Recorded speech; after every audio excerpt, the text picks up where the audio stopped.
The Christian Atheist is also available on YouTube, and you will find other great content, including the literature I frequently refer to, on our Simple Gifts podcast. If you find our content helpful, consider supporting us through PayPal at Romans chapter 5 at Comcast.net. Welcome to No Compromise, where faith and reason fuse in conversation. Qu'ils sont beaux, les pieds. Hey, John. Hello, my love. So, we're continuing The Lion, the Witch, and the Wardrobe, huh? Yep. And now we're on chapter 6. Up through chapter 5, and the children get into Narnia in chapter 6 and stay in Narnia through the rest of the story together. And we said All four before children, they yes. were in our world, and then they were going back and forth. Right. And now they're completely in Narnia. Right. So that's how we chose to divide it. Yeah. Okay. So, did you want to make any comments on last? Well, we just looked up week? the issue that Lewis keeps saying, never shut yourself into a wardrobe, how foolish that would be. And really the only... How many times does he say it? Yeah, I think it's 5 times, right? Apparently, the story is he sent a copy of The Lion, the Witch, and the Wardrobe to his friend Owen Barfield that we talked about last time, right, as a part of the Inklings. Right? Mm-hmm. And Owen's wife, Maud, voiced a concern that children might, after reading the story, lock themselves in wardrobes. And suffocate. That, therefore, Lewis should be careful to put a warning in. And so he heeded the advice. Mm-hmm. I was hoping there was something more philosophical behind it, but that seems to be the answer. I guess it's kind of like in America when we were kids and it was going into a refrigerator, remember? Yes, I remember that. Yeah. Yep. Because the old refrigerators, right. By the time we were kids, actually, yeah, that's make true. any sense. But I it do used still to be remember, the case that refrigerators would actually lock behind you. I think weren't refrigerators like in junkyards or something, and kids would get in them that way. Yep, and that happens. Right. And the one last thing I guess to say about that was Lewis dedicated this to his goddaughter Lucy, who was Owen Barfield's daughter Lucy. Yeah. Yeah. So that's worth noting as well. Yeah, that's neat. So chapter 6 is called Into the Forest. Okay, so the first thing that happens when the children realize that they're in another world, another land, do you remember the first thing they're concerned about? Oh, yes. They're cold, uh-huh. And Peter's kind of excited about exploring the place. Right. And Susan said, but it's cold. And so Susan suggests that they put on the coats in the wardrobe. But what was it, the first thing they thought of? And all of the children, maybe Edmund's excluded from this, but they voiced a concern about the morality of taking and using coats that they haven't asked permission to do that with. It's almost like it's stealing. Yeah, it's like it's stealing. They felt it was stealing. So their immediate impulse is the moral impulse. Mm-hmm, exactly. These are kids that have been trained in morality from an early age and clearly have imbibed it deeply themselves. And I wonder how much the author thought that to himself as he was constructing this story. Right. And it bothered himself that, they're taking these coats out of the wardrobe. Yeah, you're right. And he maybe put a little bit of himself into it. Yeah. But anyway, so Edmund betrays himself. Right? Okay, so Edmund betrays himself immediately. He has one of those characters that, and we all know these people, who want to be know-it-alls, right? And so Edmund said, I say, oughtn't we to be bearing a bit more to the left? That is, if we're aiming for the lamppost. Of course, any one of us scratches our heads and thinks to ourselves, how stupid can you be if you want to keep your secret of not having been there before to say that? Exactly. But those types of people tend not to be able to control themselves. Keep it in. Yeah, they want so much to be the know-it-all that they have to speak their minds. Right. He had forgotten for the moment that he must pretend never to have been in the wood before. The moment the words were out of his mouth, he realized that he had given himself away. Everyone stopped. Everyone stared at him. Peter whistled. So you really were here, he said. That time Lou said she'd met you in here. And you made out she was telling lies. There was a dead silence. Well, of all the poisonous little beasts, said Peter, and shrugged his shoulders, and said no more. There seemed, indeed, no more to say, and presently the four resumed their journey. But Edmund was saying to himself, I'll pay you all out for this, you pack of stuck-up, self-satisfied prigs. We are seeing Edmund Mhm. for what Edmund is. Right. And I also think about I know with myself, with people in general, and myself for sure, that the thing that's in you is going to come out in an instant if you don't have time to think about it, you know, We're or seeing if that you, about Joe Biden not too yeah, long ago, right? whatever comes out of a person instantly is usually what's really in the person. Exactly. Do you know what I'm Yes. saying? Right. In that moment when they're caught off guard, The unguarded moments. right? Yep. Then you know what's really inside of them. Yep. Okay, and you know what the truth is too. Right. You can actually see someone for who they Right. are in their most raw form. Right. It's like the one story with Sherlock Holmes. I forget what the name was. I think it was the Bohemian Scandal. He was testing the woman to find out where she was hiding something. He made it look like there was a fire, and the first place she would look was the most valuable thing. So Holmes set it up so that she would reveal herself. Right. Right. Because that's exactly what we do. Right. When we're unguarded, like you said, we're going to look, say, do whatever. Our true value shine Exactly. forth. You can see what the true person is. Yep.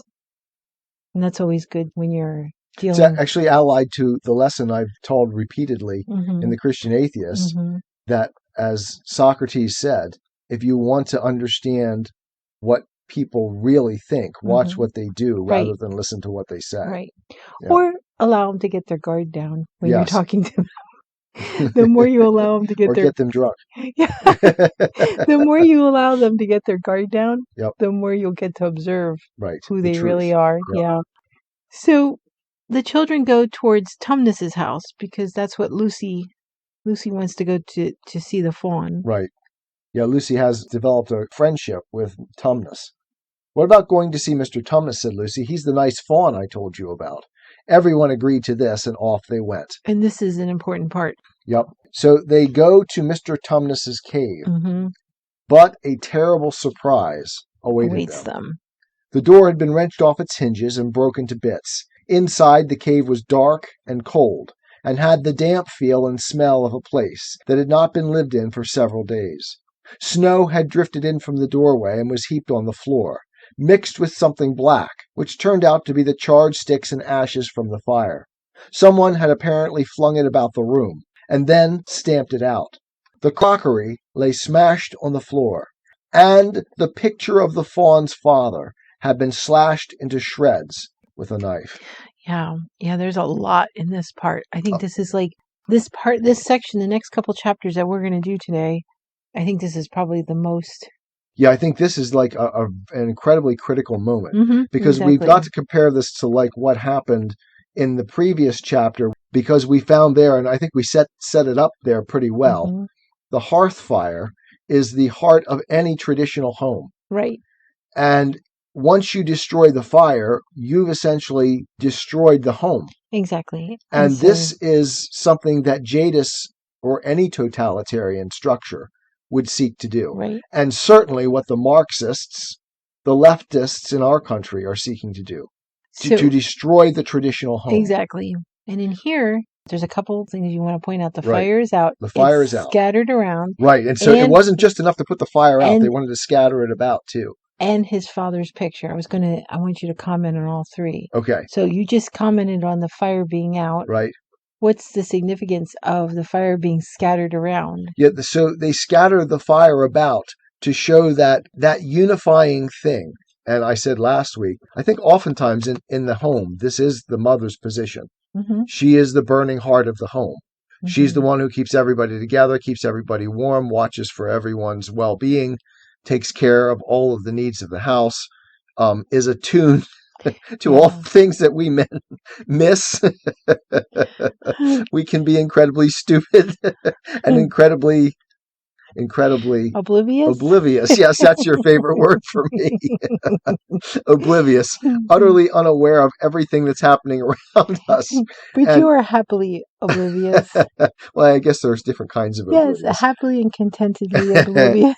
But it is without a doubt the women who are the warm fires of our home. Yeah. And when we destroy the sort of roles like we do in our society and Mhm. refuse to allow the sexes to be who they are Right. and fulfill their various roles, Right. that's another way of attacking the traditional home. Exactly. So putting out the fire and scattering the ashes is like Jadis saying, I will not allow these traditional structures Mhm. to ruin my power base. Right. Exactly. And then, okay, and then did you want And to? then I was going to remember the third thing was the father's picture. Right, and the father's picture, of course, as you remember, held the place of honor above the Mhm. hearth, right? So there's a connection between the hearth, The and fire, the hearth fire, the mother, and the mother and the and the father. father. And that's not an accident, of course. Exactly. The traditional home is always built on that foundation. Right. And when you destroy the two of them, you destroy the home. And when you do that, you create the sort of chaos Exactly. in which totalitarianism can breed. Yeah. So that was and that was exciting to read that part and to Mhm. see all of that Right. and to get all of that out of there.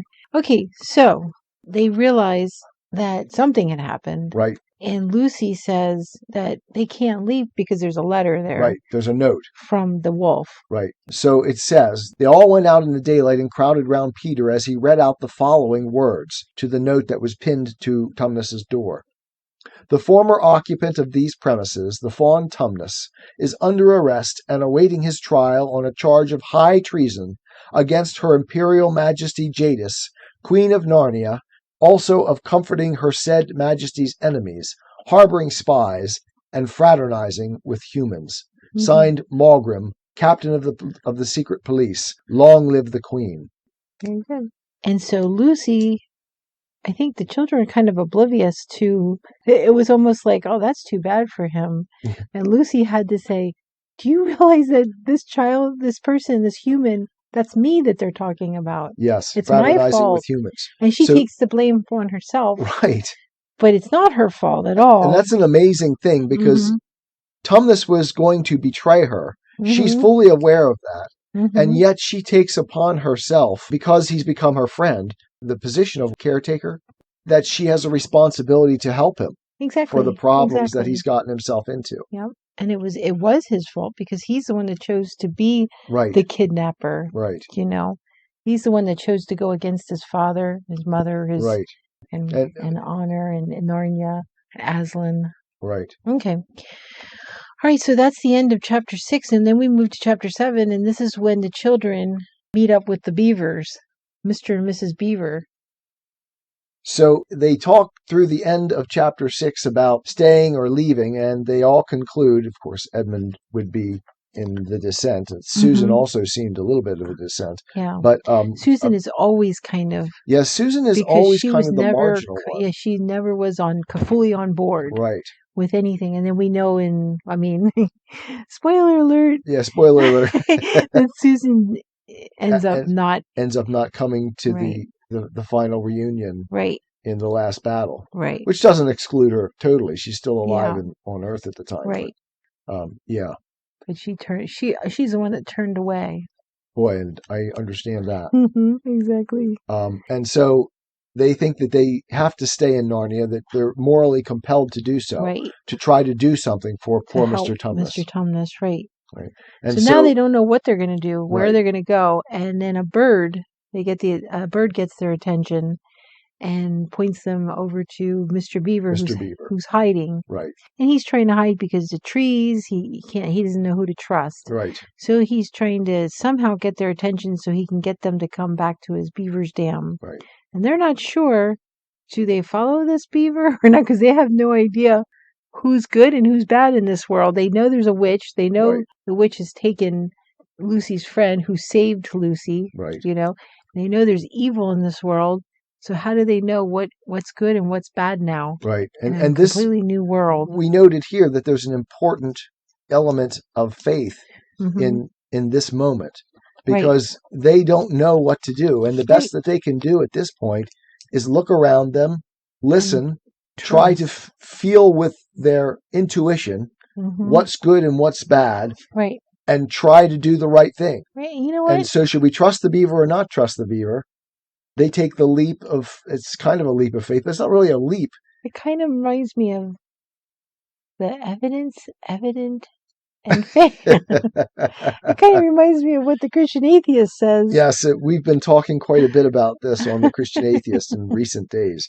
Actually, in recent months, because we had a long issue on atheism, and then on faith, and now on the evidence in faith. Yep. So we've been developing this theme for a long time now. Right. And so you can listen to those in previous episodes of the Christian Atheist. Right, and hopefully they'll start making more sense as we talk about them here. Yeah. Jenny can help me bring my idiocy down to a level of normal human understanding. How many episodes did you cover? Of the evidence and faith? Yeah.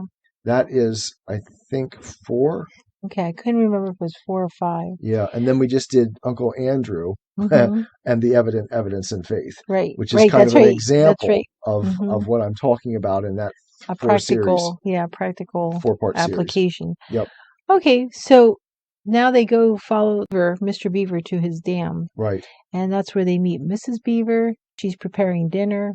One of the things that you see there is this domestic scene where she's preparing food and he's out getting the food, each doing their roles, fulfilling their roles. This is, I think, one of those great things. We just saw the destruction of it in Mr. Tumnus's home. Yeah. And now we find it again. Right. Because this is the heart of any real society. Exactly. The witch has tried to stamp it out.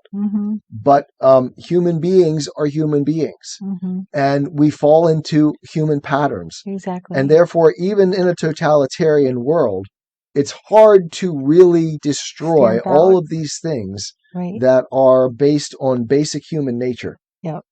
And so finally they get their meal. You know, the meal is spread out before them. This is one of my favorite parts of the book. I don't know. I always loved hearing Lewis's description of the meal. It sounded doesn't it sound so cozy? It does, yeah. So warm and cozy. They're cooking the fish. Yeah, and then he goes out and catches them. Right. He even talks about the butter and the cream and everything. It just makes, I always thought that, I don't know, just a very warm feeling inside. I think Lewis was himself somewhat of a gourmand. Yeah. He liked food. He did, but there's something really, really neat about this and it's very earthy. Right, exactly. It feels like a country meal. Right, exactly. Yep. And it's like... And it's not the grocery store thing. Right. It's that they go out, they catch the fish, they bring them home, they cook them in the pan, and you can almost smell it. You can smell it and taste it. When he describes it. I know, I love that too. So they eat, and then he makes a point of saying, it makes me laugh when we read it, when they're all done eating, finally they start talking. Right. Because you think when you're eating, you're talking and discussing things. No, they do their eating, and then when everything's done and cleared, then it's time to light the pipe and start talking. Right. Yeah, so that's chapter 7. And then chapter 8 is what happened after dinner. And this is where they find out the background information as far back as the Beaver knows about the White Witch, Aslan. Right. So he tells them about how she turns her enemies into stone in the castle. Right.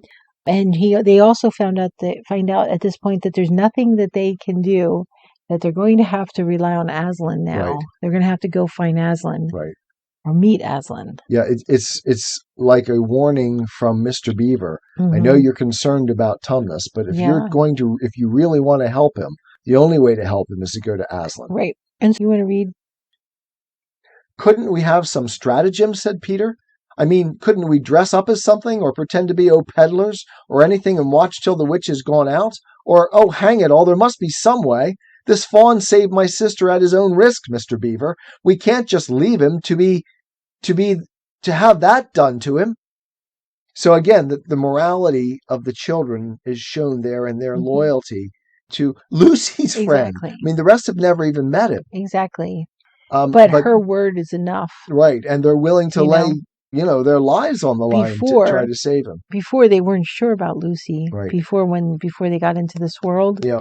They were like, they know Lucy is truthful. They know all of this, but they weren't sure. Now they're firm. They're like, yes, we believe you, Lucy. Right. And this sort of plays into something we've been talking about a lot over the last couple of months of the differences between how we understood children back in Lewis's day Mm-hmm. and how we understand children today. Right. Can you imagine any of today's Well, that children was being willing to lay their life down for anyone else other than their own little selfish interests? the comment that we got was our daughter was walking out the door and she was talking about the way kids are at work and how Yeah. frustrated she was.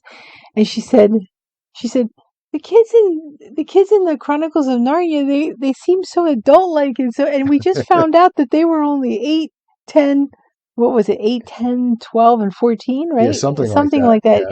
And they were like, they acted so adult-like, which got us thinking about that. Yep. And we were like, what's going on? And then we kind of did a little research, found Right. out about the change happened at least in America in the 1920s or 30s. I think it was the 30s, where they introduced the teenager. Right. They started dividing kids into sort of these This time other periods. group. Yeah, this Right. other group called the teenager that they could market to. Right. And it created a teenager, and then it just got worse and worse. And then you had the 60s come, and the teenager was always the rebel, Right. and But- then go ahead. And you keep making the point, and I think it's so good that we're always excusing the behavior of children because, oh, they're toddlers, Right. or, oh, they're just kids, Yeah. or, oh, they're just teenagers. Right. How about holding people responsible Well, for what they are at whatever age they Right. are? And when I was raising children, Right. I would, talk to other mothers about things, and you know how mothers discuss issues, and they would say, "Well, they're just toddlers, just don't, they'll be okay," or they're just teenagers. And I'd always think, well, when do I expect them to become, then it's Responsible. right, and then it's, oh, they're just young adults. Mhm. Then it's, oh, they're just going through a midlife crisis, and they never grow up. There's never a time. The way that I've been stating it, and again, I Mhm. don't think I've said it on No Compromise yet, Mhm. is that we have, as a culture, Mhm. utterly feminized our society Yeah.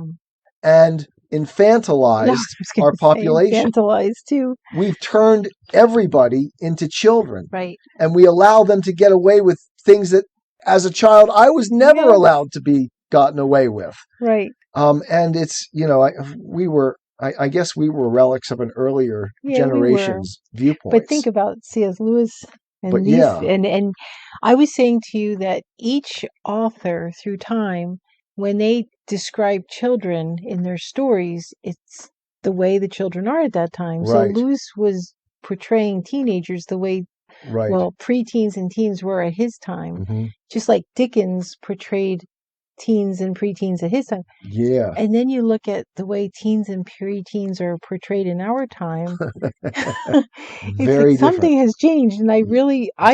personally believe it's this whole idea of creating the teenager, Mm. which wasn't a thing until just in the 1900s, Yeah, the the early 20th 1900s. century. Yeah. Right. Yeah, and that's when it came into being. That's why I think really was the kind of like a downfall. All right, so I'm were not you good. going to continue to Yeah, we read can about continue Aslan? right there. So Because it goes to the end of the chapter. we wandered off there a bit. But Mr. Beaver says, it's no good, son of Adam, no good you're trying, of all people. But now that Aslan is on the move, oh yes, tell us about Aslan, said several voices at once. For once again, that strange feeling, like the first signs of spring, like good news, had come over them. Of course, that wasn't Edmund's response. Mhm. Yeah. Who is Aslan? Asked Susan. Okay, yeah. Now remember, for Lewis, this is the first, his own, as he wrote this, was the first time he was encountering Aslan too, as a writer. Exactly.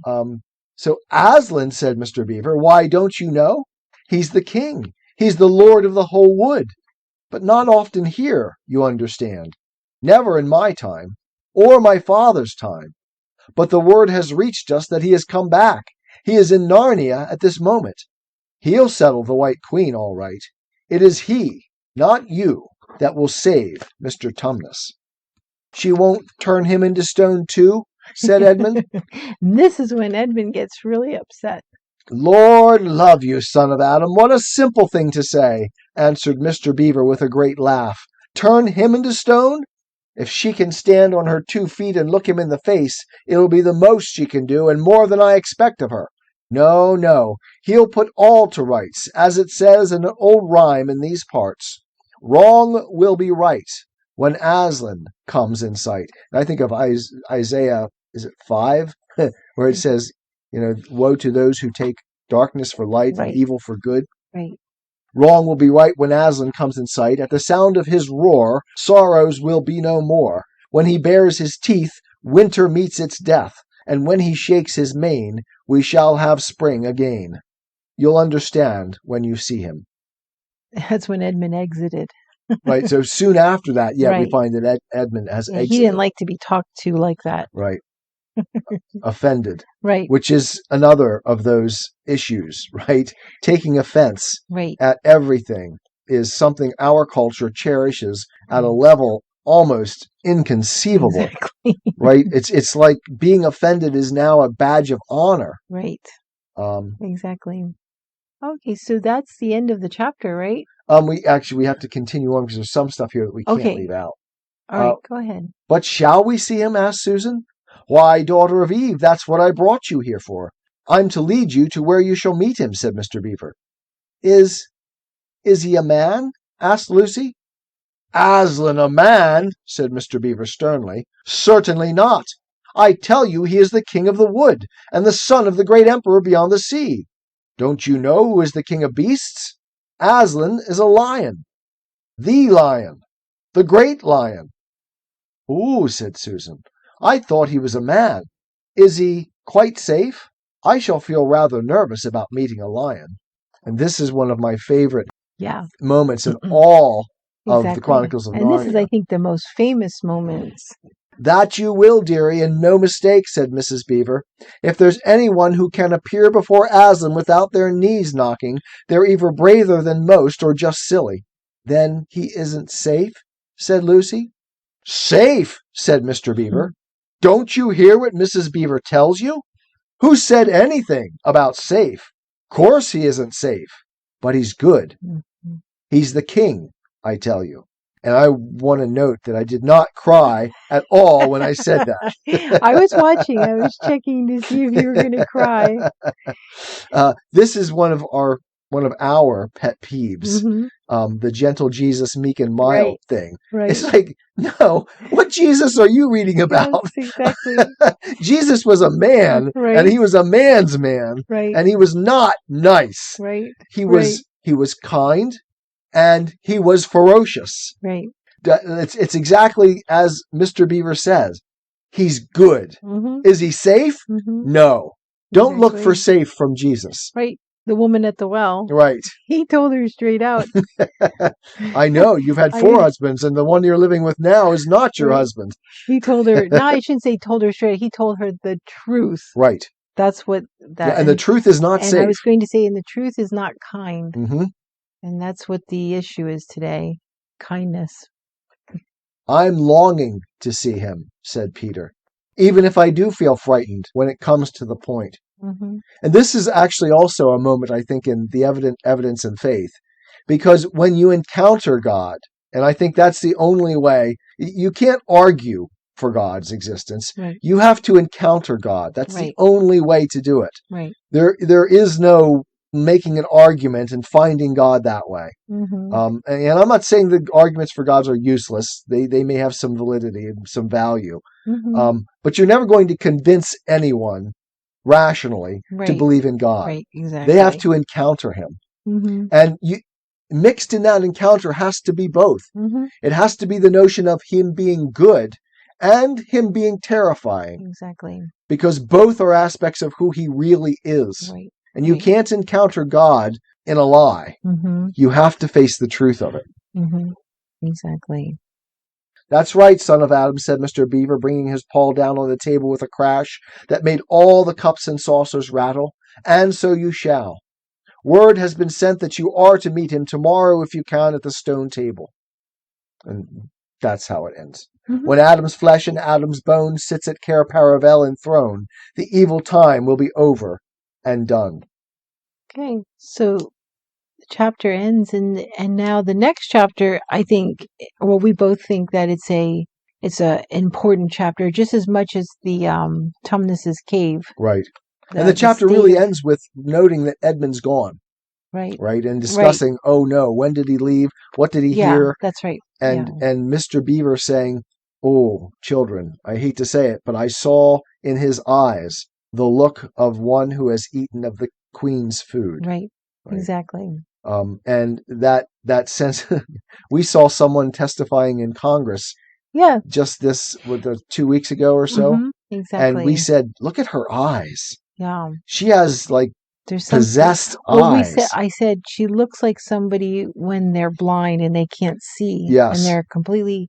Only thing that they're able to see is the vision in their head. Right. Exactly. Yep. It was weird. Again, evidence and faith. They have shut themselves off from reality. Right. They see only their rationalized version of it. Exactly. And this wokeness crap that we're dealing with now is exactly that. And how much of it is real demon possession and how much of it is ideological possession, or what the difference between those two is, I don't know. Exactly. So, okay, I'm sorry. I interrupted you about Edmund, the next chapter being important because Edmund goes to the witch, and that journey is like, it's kind of representative of the journey of someone who's going away from traditional values, away from God, away from what's right. Right. Yeah. Oh, yeah. It's actually really good for that. So it's kind of an important, another important one, like sort of like Tumnus's State of Tumnus's Cave. Right.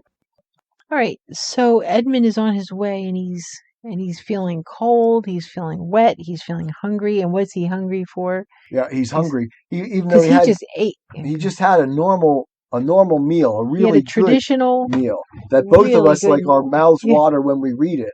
Yeah. And Edmund couldn't appreciate it. Right. It was like Thanksgiving.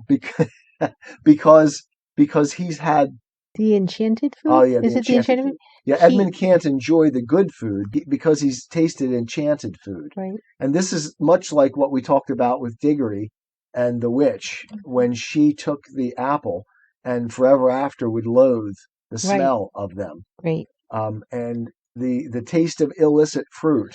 And this is actually documented truth. Right. When you do things in the wrong way, all of the joy from them slowly fades away. Exactly. Exactly. So diminishing returns, the law of diminishing returns. Exactly. Yeah. So he's miserable, and he's looking around, and he starts planning for a better world.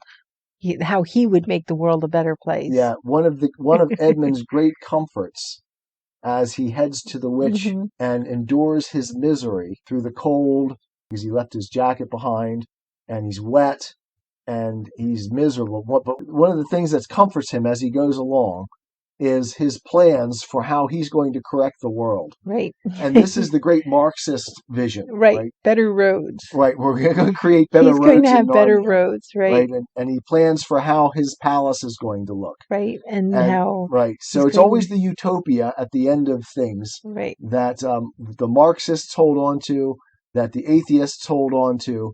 Right. I think of Sam Harris in the discussion with Jordan Peterson. And he talks about getting rid of all of these superstitions of faith that we've dealt with and how the world will be better then. Right. I hate to say, I don't think it's going to go that way.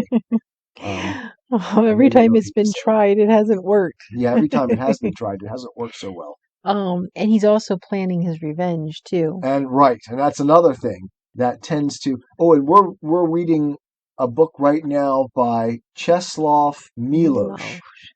And one of the things he says in there is that hatred is one of the underlying structures of any totalitarian society like the Marxists. Right.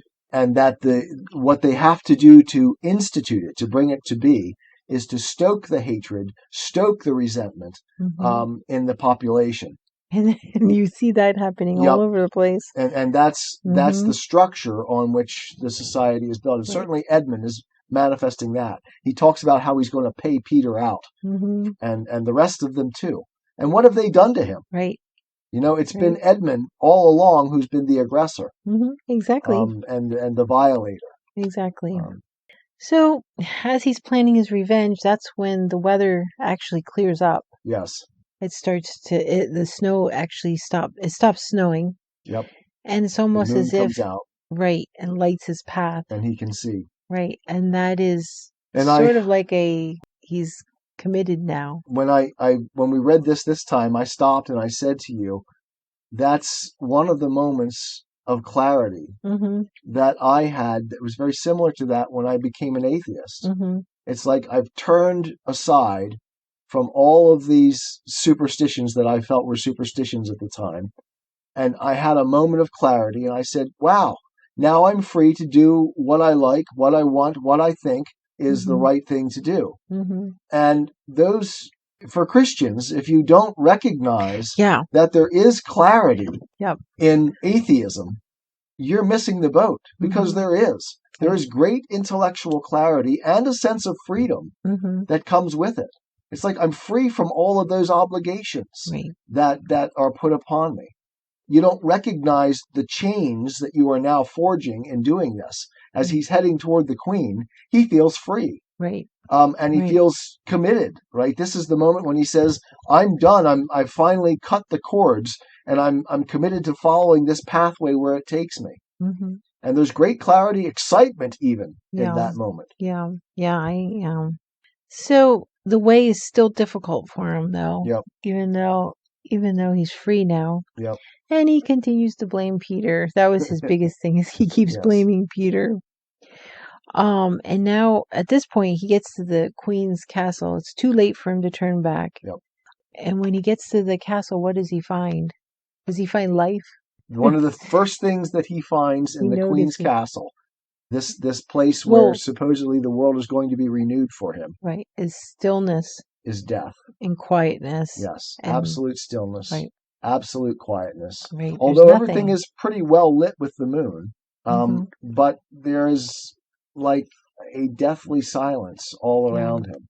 And the moon is a beautiful light, but it's not the it's same. Not the sun. Yeah, it's not the same light. Yes. It's nice to see at nighttime, but it's not. It's kind of interesting, too, that scientifically the sun is a reflected light, because there is no light to evil. The moon is a reflected light. Right. The moon. Sorry, what did I say? Yeah, you said the sun is. Okay, I said the sun is reflected. The moon is a reflected light. There is no light to evil. Any light that you find in it is always reflected light. Yeah. Okay, would you say this is a wood between the world moment? As Edmund walks up into the courtyard and steps through, he's kind of standing in the gate, and the gate is, of course, a place between two places, right? The interior and the exterior. And so, in a way, this is another one of those wood between the worlds moments that we see. And the gate is wide open. And the gate is wide open, yes. And he looks in and he sees a lion there. Crouching. As if it's going to pounce. Right, and he's terrified. Right, he thinks the lion is a real lion. Right, and he's afraid he's going to lose his life here. He's afraid it's going to notice him. Right. But it's pouncing because it's about to pounce on what he sees as a dwarf. Right. So he chooses to...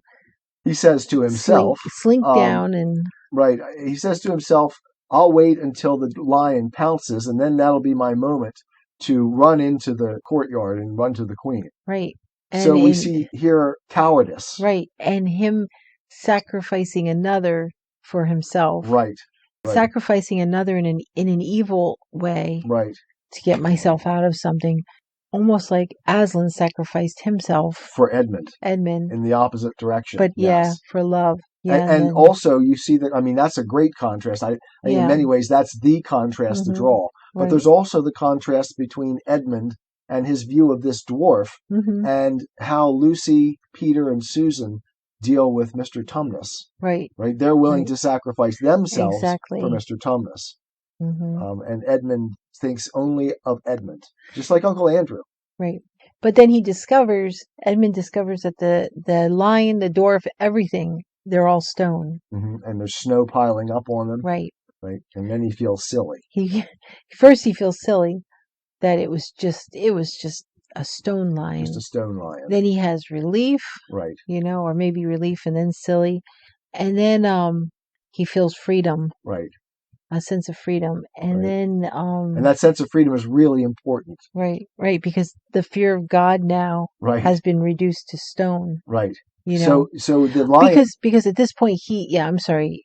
were you going to say the Aslan? It Yeah. reminds him, or the lion reminds him of Aslan. Right. Is that what you were about Yep. to say? Yeah. Because at this point he had heard the stories of Aslan. He thought, ooh, this is Aslan Right. He turned to said, stone. see, the witch has already turned that silly Right. Aslan into stone. Right. And this is very much the view, and I think Lewis is actively portraying it here, of many in the Western world, in Lewis's time, in our own time, and even well before that the structures of Christianity, the structures of faith, have been relegated to the past, have been turned to stone, have no real life in them, and that it's time we move past them. Exactly. And stop thinking them as vibrant and real and anchored in life. Right. And so this is representing that notion that Christianity is now frozen and useless. Right. It's a frozen Christianity. Yeah. So at this point, Edmund gets his courage up. Yeah, what does courage. he use? What does he use? He uses a pencil, a stub of a pencil he had in that his he pocket. had in his pocket. Okay.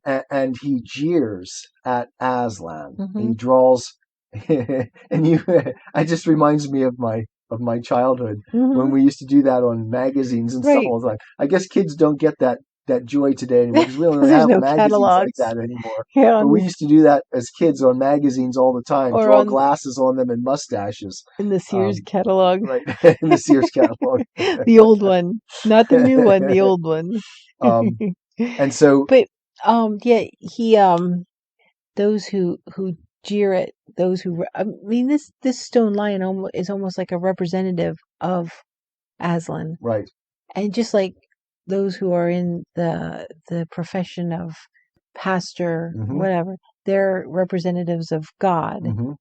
We jeer at them and you know, and say all sorts of our culture has made fun of Christianity and Christians for so long. They've put it's like the mustache. There's always open sport on Christians these days. They put the mustache on, right? You know. Yep, and make fun. And I actually have no problem with that. Right. Most Christians actually find great joy in watching some of it. Although there's some offensive stuff too, like putting the cross in the urine. Right.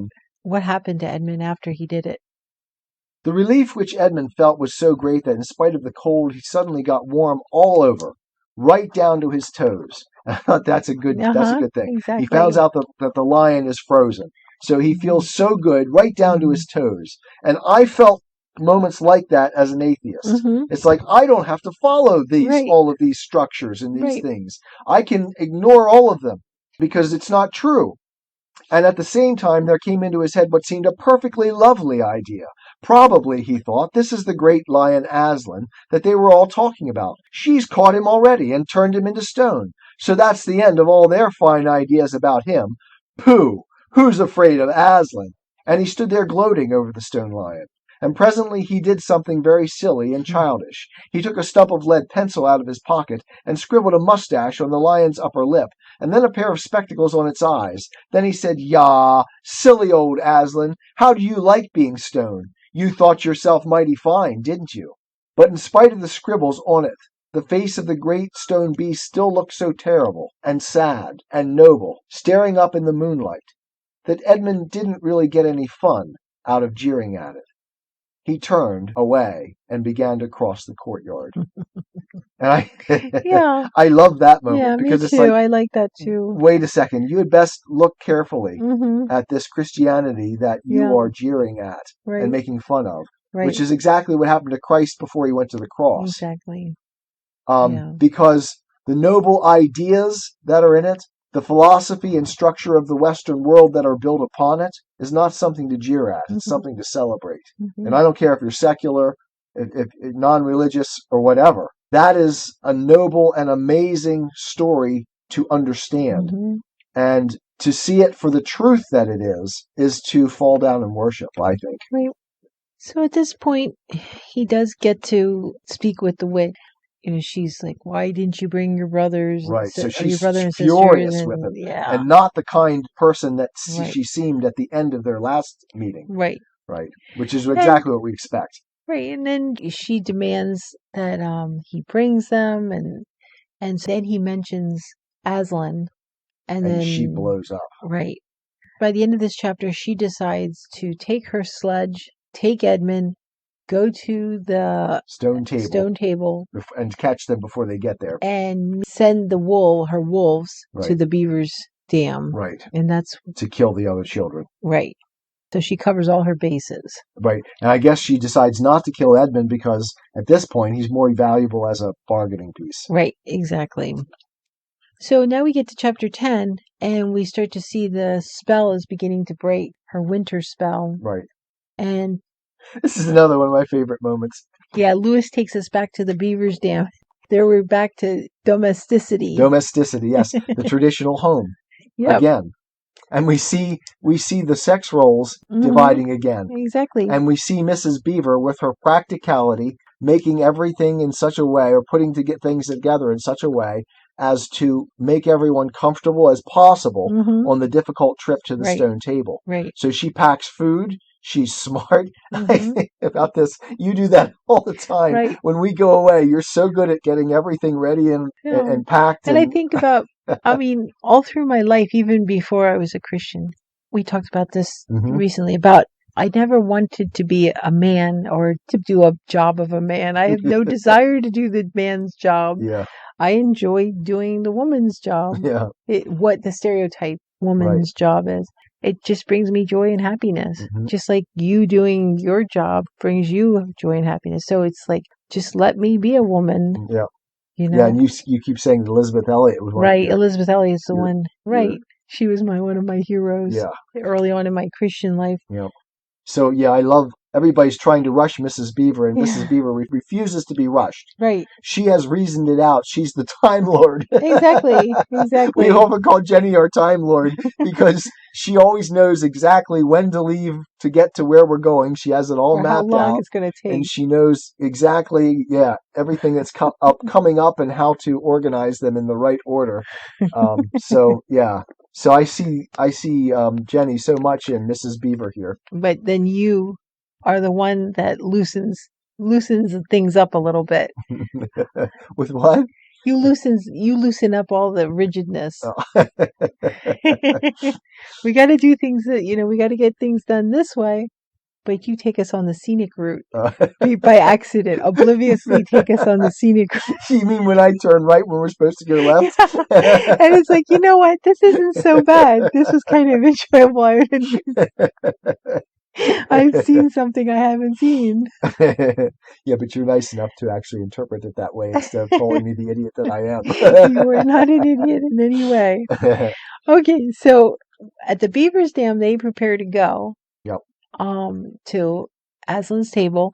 At the castle, they prepare to go to Aslan's table too. Right. So it's a matter of who's going to get there first. Right. And the witch would have won, except that the spell begins to break. Right, and her sledge gets stuck. Yes.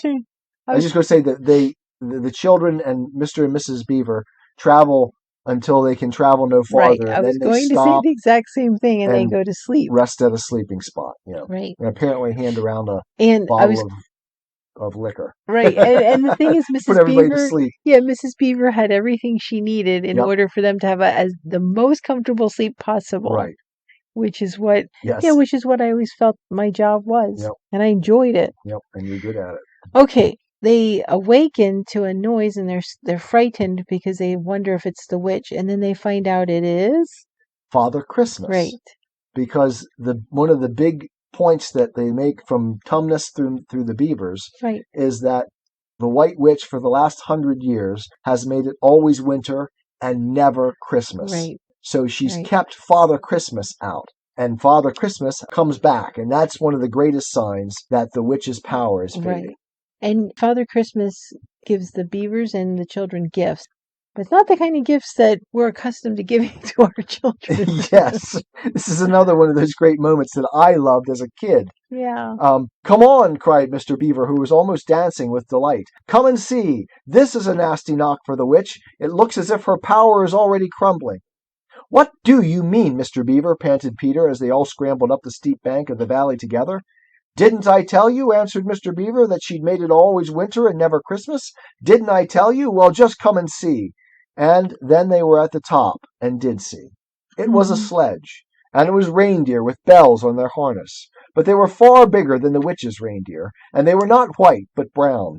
And on the sledge sat a person whom everyone knew the moment they set eyes on him. He was a huge man. That's interesting, because we think of him as a small man because of who's that, Clement something? What's the guy that wrote 'Twas the Night Before Christmas? Oh, I forget what his name is. He was a huge man in a bright red robe, bright as holly berries, with a hood that had fur inside it, and a great white beard that fell like a foamy waterfall over his chest. Some of the pictures of Father Christmas in our world make him look only funny and jolly. But now that the children actually stood looking at him, they didn't find it quite like that. He was so big, and so glad, and so real, that they all became quite still. They felt very glad, but also solemn. What do you think? I think that's a picture of standing before the holy and the real and the august presence of the traditional world. Yep. And the laws that God has put in place. Right. It's not just all jolliness and happiness. It's a matter of recognizing there's something bigger than us that we're dealing with. "I've come at last," said he. "She has kept me out for a long time, but I have got in at last. Aslan is on the move. The witch's magic is weakening." And Lucy felt running through her that deep shiver of gladness, which you only get if you are being solemn and still. And that's also something that we've lost, right?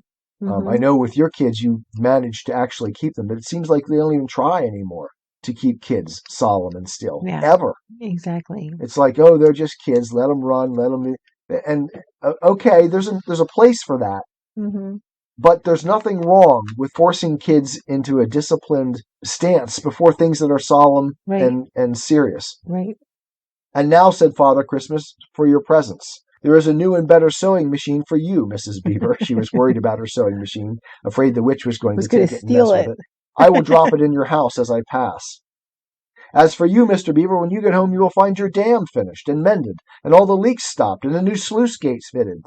"Peter, Adam's son," said Father Christmas. Which is kind of funny that when she thinks of this witch who's huge evil, she thinks of her as somebody who's going to mess with her sewing machine. Which shows you that, I mean, later on we talk about the little people. Yep. You know, the little people do their thing. Yeah. The common people, they go around, they do their thing, but they're the ones that are the ones that we need to save our culture. They're the people that we've largely lost in our society almost completely, because everyone is so wealthy that they don't even appreciate the things that they have. It's like Mrs. Beaver loves her sewing machine and she cherishes it. Right. Because she doesn't really have much else. Right. It's like one of the few things that I think about when I read Little House on the Prairie series, when they got something for Christmas, like a little doll. It was like everything to them. And then I see kids opening presents on Christmas today and throwing one thing aside, not in the least bit interested in it, probably never pick it up again. Not even knowing if they took it home with them. Exactly, and not caring, because they have so many things at home. Forgetting about it. That the extra things they got there mean nothing to them. But Mrs. Beaver, for some reason, what comes to mind is Diggory and Polly and the magician's nephew, their aunt, the one who's taking care of the mother. Yes. After she meets Jadis, the first thing she's like, you need to, and you need to go, like she deals with her as if she's just another woman. Yep. You know what I mean? Exactly. A bad woman. And then Mrs. Beaver does the same. Right. And after she gets thrown across the room, she goes right back to caring for his mother. Yep. Right. Yeah, and Mrs. Beaver's like, the Queen couldn't, of course, care less about stupid sewing machine, way. But that's all she can think about. I mean, I think, I hope I'm not being disrespectful, but I think of your mom, too, like that. That's exactly what would happen. That's exactly how she would respond. I don't want Mrs. Clinton playing with my sewing machine or something. That's exactly what I would, that's exactly what I pictured. That's really funny. "Peter, Adam's son," said Father Christmas. "Here, sir," said Peter. "These are your presents," was the answer, "and they are tools, not toys. Yeah. The time to use them is perhaps near at hand. Bear them well." With these words, he handed to Peter a shield and a sword. And he's expecting Peter to be a man, to act like a man, and to take on the responsibilities of a man. Of manhood. I remember reading this as a child Mm-hmm. and being absolutely blown away by that. Mm-hmm. And by the later, when he's forced to do the cleaning of the sword thing. Yep.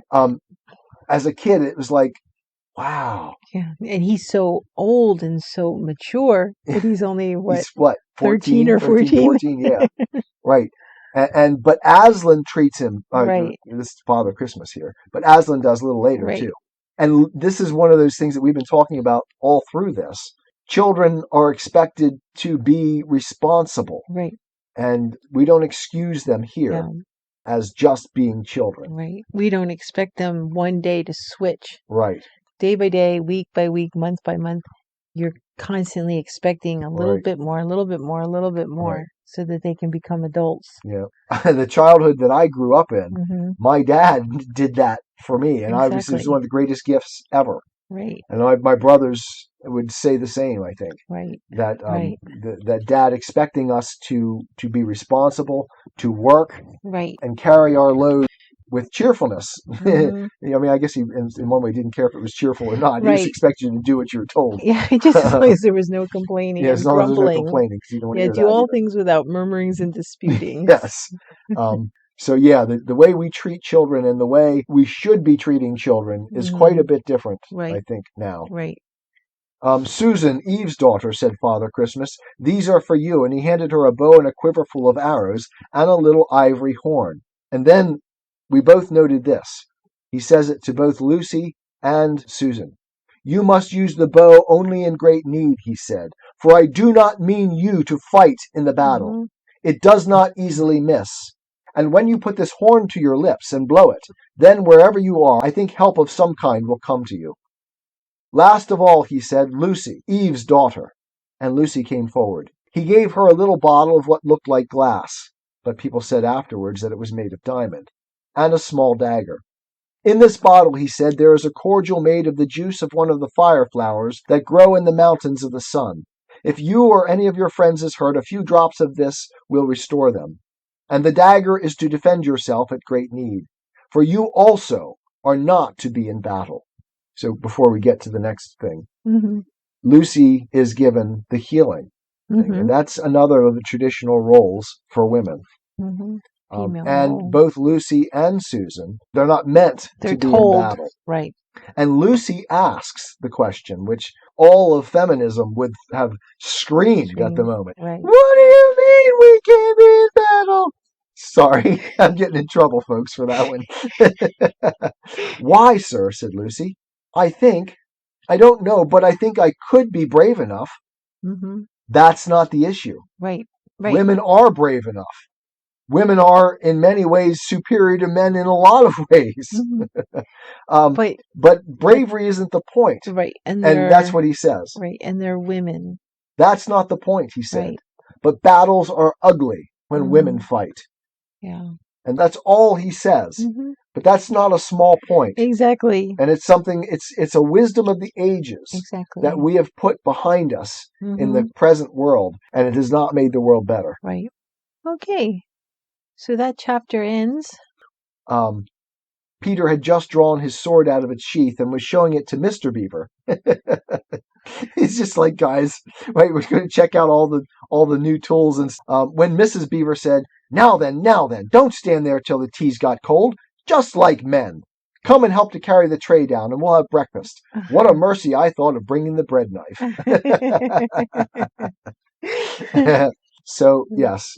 As I said some time ago, I said, thank God for strict mothers. Yes. When we were doing the Magician's The Nephew. Magician's Nephew when Diggory, yes. when she So, trained Diggory. Thank God for thoughtful mothers who Yeah. understand the needs. Well, And, it's not just the needs; it's also the comfort. For real, it's the comfort too. Yep, for sure. You know, real quick, you said about "'Twas the Night Before Christmas." Mm-hmm. That was Clement Clark Moore. Clement Clark Moore. Right, and you did a recitation of the "'Twas the Night Before Christmas." So if you go on the Christian Atheist, look through the videos Right. on YouTube, you hear the Christian Atheist doing "'Twas the Night Before "'Twas the Night Before Christmas." Christmas." Yeah, Shaped our view of Father Christmas for Mhm. a long time. Exactly, Americans. Yep. Okay, so we go to chapter 11. Do you want to set up what the scene is? Chapter 11, Aslan is nearer. Edmund is traveling with the witch. Right, so Edmund and is he having not. a miserable time He's with having the witch. right. He's having a change of heart. Yeah. Slowly. Yeah. Not quite Yeah, yet, I don't but know. Yeah, it comes. He's suffering, Mhm. and he's recognizing that the witch was not all that he Right. thought she would be, which is Exactly. another one of the things that I recognized with Mhm. atheism. Right. He didn't. And all Marxists end up realizing when they get Exactly. what they want. And I think here of the Reagan speech that we've done, Mhm. on the Christian Atheist. on the Christian on YouTube on and on the podcast. it's on Simple Gifts too. Right. Exactly. The Simple Gifts podcast and the YouTube the Christian Atheist. Yeah. The Berlin and Wall Reagan speech. says at the end of his Tear Down This Wall Mhm.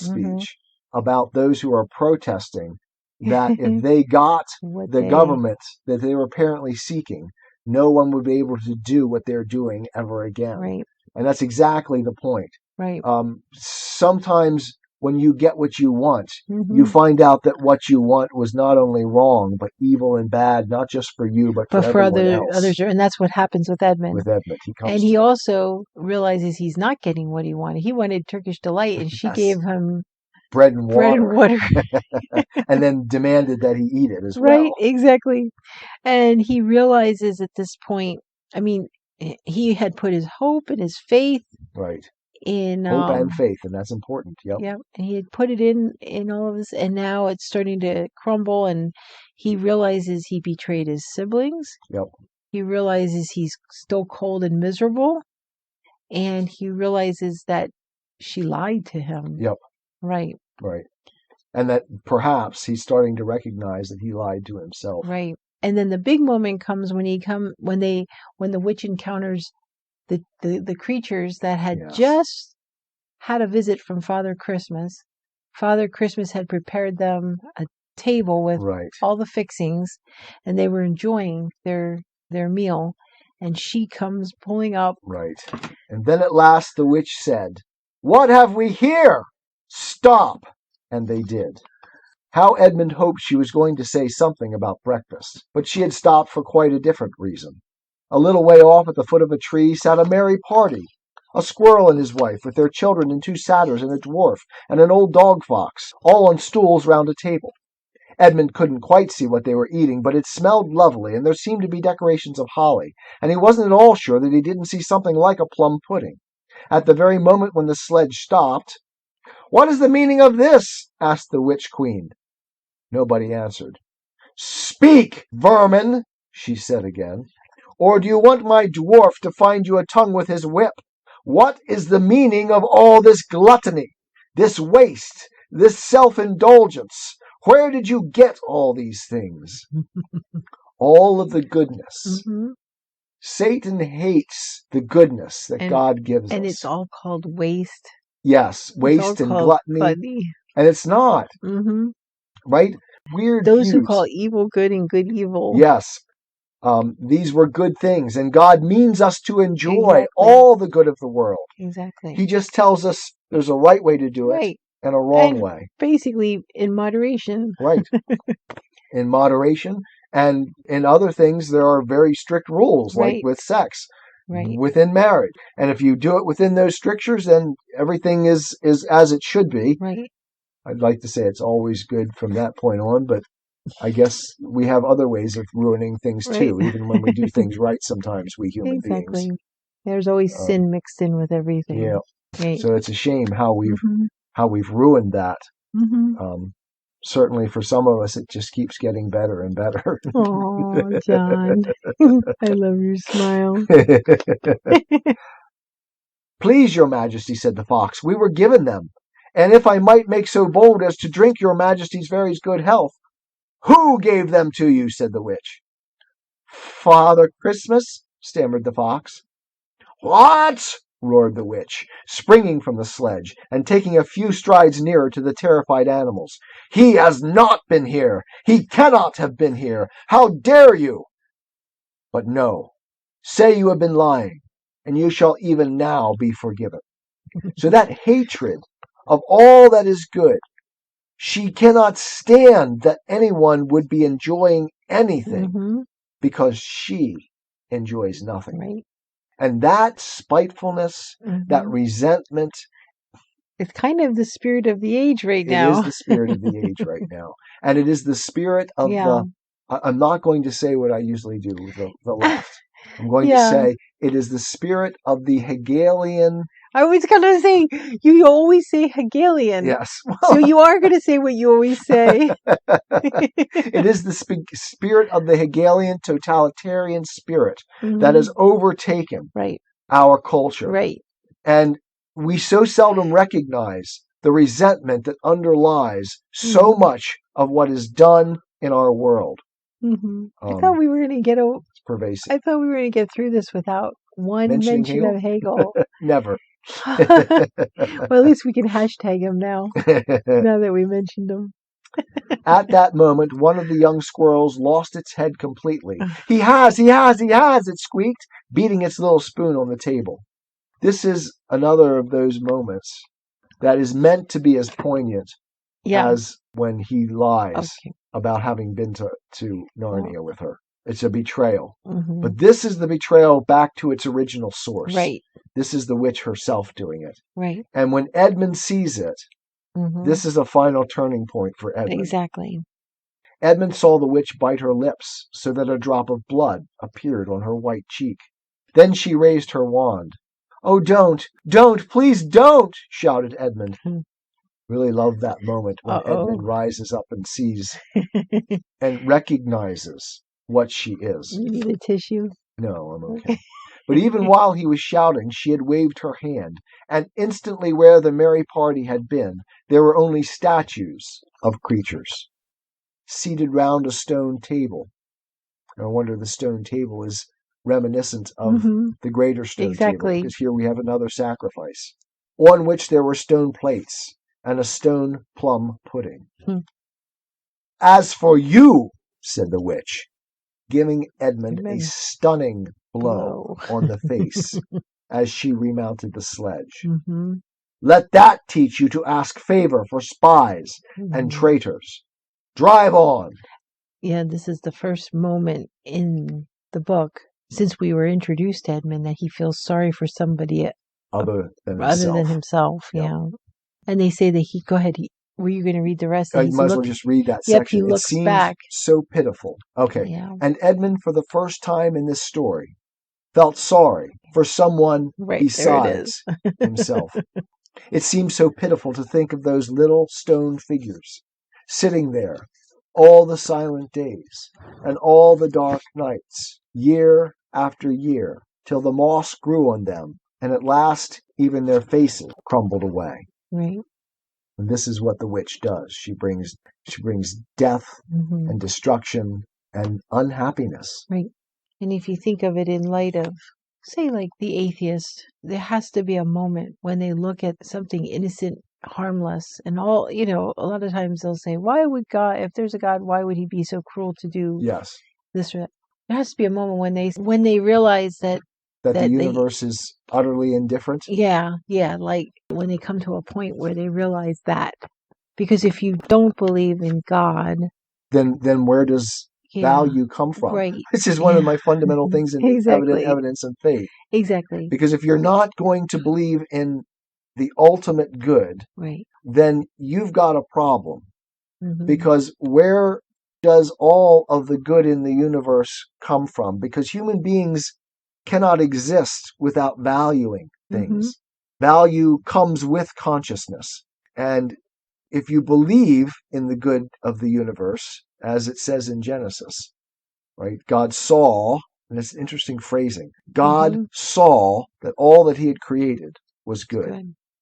It doesn't say God created it good. It said that he recognized the good of what he created. Right. And that's evident. It is evident to God that the world that he created was good. And when we approach the world in that way, we can seek, we can knock, we can trust our senses, and we can engage in science and really believe that maybe we're discovering truth, that we're getting closer and closer to understanding, as Einstein called it, the mind of God. Right. But if there is no God, what's left? Right. And can we trust our reason? Right. Can we trust our eyes? Yeah. But at this point, for Edmund, he for all he knows, that was Aslan as a stone in the courtyard. Yeah. So for all he knows, there is no Aslan. Aslan's dead. God is dead. So the world has betrayed him. And in that moment, he doesn't even believe in Aslan. He doesn't even believe there's any. Yeah, this is not a moment of turning to God. Turning to Christ. Right. Yeah, this is not moment, that. Right. This is but it is a recognition right. of the evil. Because he doesn't even have God in his life at that Right. moment. It's a moment where the world has betrayed him. Yep. Yep.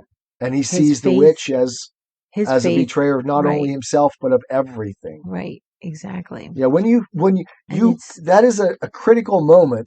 Yeah. Seeing evil for what it is. Right. And you can't really come to God until you've done that. Right. Going back to what I was saying about the atheist or someone who doesn't believe in God, they have to come to that moment where the world, the universe betrays them. Yes, I agree. And they can't blame it. They say, I don't believe in God, so I can't blame it on God. So yeah, if you can't blame it on God, which is what, of course, they oftentimes I find that behind a lot of atheism, yeah, of course, right? I understand. It's that they hate God so much that they don't believe in it. Right, I understand. I understand that. That's what I think too. But at that moment, when you can't say that this is God's fault because inside of yourself you say there's no God, so I can't blame this on God. You see this terrible thing happening, and it's stone for all through the ages. The moss grows over and it crumbles away. Right. Do you know what I mean? And right. It's like, what then? Yeah. I mean, I guess you either accept that, and then you turn almost to an Eastern philosophy where the only good is the cessation of consciousness. Right. The finding of nirvana, which is absolute emptiness. But there is an element, and you just spurred this thought in me. Yeah. That when we find at the basis of everything value, and even at this point, because he sees it as a negative value, you may not believe in God, but suddenly you're struck with the reality of evil. You know that value is real. Right. And that's enough to turn you around. Right. And if evil is real, then what it's parasiting on must also have some sort of reality. So it can be what we talked about as a pointer in the Evidence and Faith and elsewhere in the Christian Atheist. Exactly. Yeah, that's interesting. That is good. I hadn't thought about those things. Some new insight. Okay, so now we're at the end of that chapter, and there's the signs of spring, power of winter is failing, right? As we said, and we get to chapter 12, and this is probably the final part that we're going to discuss. We're not going to go any further than chapter 12. Yeah, we'll call it a day after this. Yeah, this is Peter's first battle, because the next part in the Lion, the Witch, and the Wardrobe is big. It's a very big part. Yeah. And we're going to need to spend a significant amount of time on it. So Peter's first battle. Right. Well, actually, we'll take the last bit of chapter 12 just to sort of transition us. Okay. This is no thaw, said the dwarf, suddenly stopping. Chapter 11. Of chapter 11, right. This is no thaw, said the dwarf, suddenly stopping. This is spring. What are we to do? Your winter has been destroyed, I tell you. This is Aslan's doing. If either of you mentions that name again, said the witch, he shall instantly be killed. So the witch is now recognizing her own peril. And of course, that just intensifies her hatred because she lives constantly in fear. Right. Plato, very clearly in the Republic, talks about the misery in which the tyrant lives. And that's very clear in Jadis. She is a tortured soul, and she's torturing herself, which is another thing that Lewis makes the point of.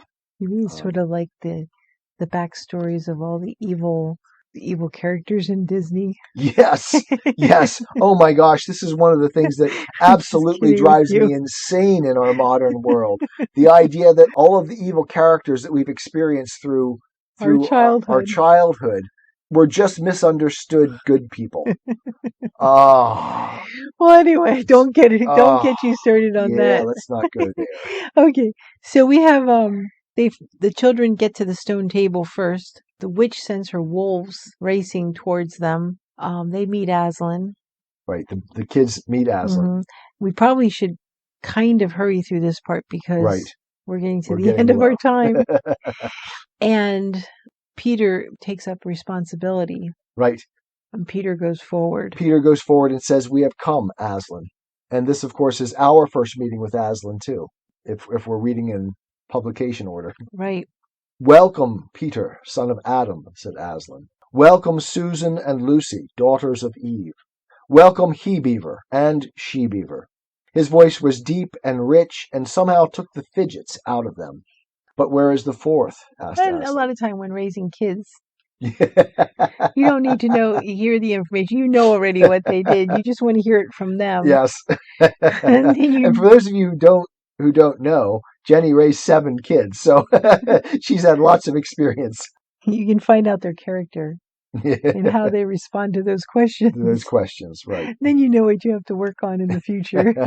Then you can tell which of your children are truthful, which are not. Right, and then you know what the goal is for each one of them. "He has tried to betray them and joined the White Witch, O Aslan," said Mr. Beaver. And then something made Peter say, "That was partly my fault, Aslan. I was angry with him, and I think that helped him to go wrong." So again, we see the children taking responsibility instead of pushing it off. And was that something common in Lewis's time? Children taking responsibility, do you think? I think good children, just like at any time. And Aslan said nothing, either to excuse Peter or to blame him, but merely stood looking at him with his great unchanging eyes. "Please, Aslan," said Lucy, "can anything be done to save Edmund?" I'm sorry, I was thinking about all the times. It just flashed through my mind all the times through the Old Testament and even up through the Gospels where people question, Job, Habakkuk, all of them questioning God, and he never gives them an answer. And Jesus did the same thing. Exactly, he does the same thing. Yeah. Mm-hmm. It's like the answers that Jesus gave were always meta answers. Mm-hmm. It's like he stands above all of the questions that are being, and he addresses what really needs to be addressed, right, as opposed to the questions. And that's something I try to do in philosophy. I always try to push back the disagreements to the more fundamental issues underlying them. Right. "All shall be done," said Aslan, "but it may be harder than you think. They have no idea what Edmund's treachery will cost Aslan." Exactly. So at this point, Aslan is pulling Peter aside to talk to him. Right. Then they hear Susan's horn. It is a wolf that has Susan in a tree, snapping at her. Peter did not feel very brave. Indeed, he felt he was going to be sick. And the notion of bravery here is very important. Yes. But that made no difference to what he had to do. Bravery is not a matter of how you feel. Bravery is a matter of how you act in the moment. Exactly. He rushed straight up to the monster and aimed a slash of his sword at its side. That stroke never reached the wolf. Quick as lightning it turned round, its eyes flaming and its mouth wide open in a howl of anger. If it had not been so angry that it simply had to howl, it would have got him by the throat at once. And that is one of the weaknesses of evil. Yeah. Because evil always has to self-justify. Right. It always has to proclaim its own before it acts. Always has to monologue. It always has to monologue, yes. And actually, that's kind of interesting because we're reading Paradise Lost. Right. And Satan has a lot to say in Paradise Lost. Because a lot of monologuing. Yeah. He does a lot of monologues. Then came a horrible, confused moment, like something in a nightmare. He was tugging and pulling, and the wolf seemed neither alive nor dead, and its bared teeth knocked against his forehead, and everything was blood and heat and hair. A moment later he found that the monster lay dead, and he had drawn his sword out of it. "Quick, quick!" shouted the voice of Aslan. "Centaurs, eagles, I see another wolf in the thickets. There, behind you. He has just darted away. After him, all of you. He will be going to his mistress. Now is your chance to find the witch and rescue the fourth son of Adam." Peter, still out of breath, turned and saw Aslan close at hand. This was another one of those moments that from the first time I read it in this book stuck with me as a theme throughout my life. "You have forgotten to clean your sword," said Aslan. It was true. Peter blushed when he looked at the bright blade and saw it all smeared with the wolf's hair and blood. He stooped down and wiped it quite clean on the grass, and then wiped it quite dry on his coat. "Hand it to me and kneel, son of Adam," said Aslan. And when Peter had done so, he struck him with the flat of the blade and said, "Rise up, Sir Peter Wolfsbane, and, whatever happens, never forget to wipe your sword." You are no longer a child. You are responsible. You are a man. You must act as a man. Take care of your tools. Take care of your tools. It was one of the great pieces of advice that my father gave to me, who lived by his tools. He was a carpenter all his life, and taking care of your tools was one of the basic rules of life. And even as Christians, that's the whole idea of spiritual discipline. You need to take care of everything it is in your life, your family, your job. You have to be careful. That reminds me of, like, with Tiny and all of the differences in attitudes and Scoop as well. Yeah. The attitudes that people have towards working these days. Right. It is a travesty. We cannot survive as a society in this way. If it continues. Yeah, if it continues. Kids, they call into work all the time just because they didn't feel like coming into work. They kind of making their own hours. You make your own hours up.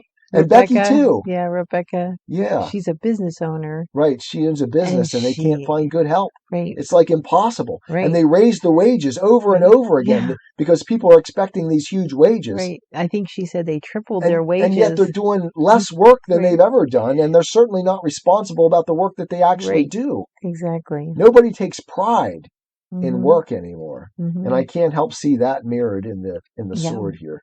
Exactly. Taking care of your sword. Okay, so my love. I think that's another. Shall we call it a wrap? I think so. Okay. I think it's good because we're at a good spot. Well, I love doing No Compromise with you. Oh, Johnny, I love doing it with you too. So we'll see you next week, and we'll try to finish The Lion, the Witch, and the Wardrobe next week. I am a Christian, with the searching and skeptical mind of an atheist. I don't want to believe anything that isn't true. I know both sides of the looking glass, and I know them with open eyes. I choose Christ's side. I invite you to join me from wherever you stand before the looking glass. That's this week's episode. Thanks for listening, and remember, you can have your religious cake and eat it too. You can have reason, respect for science, a 21st century worldview, and be a Christian.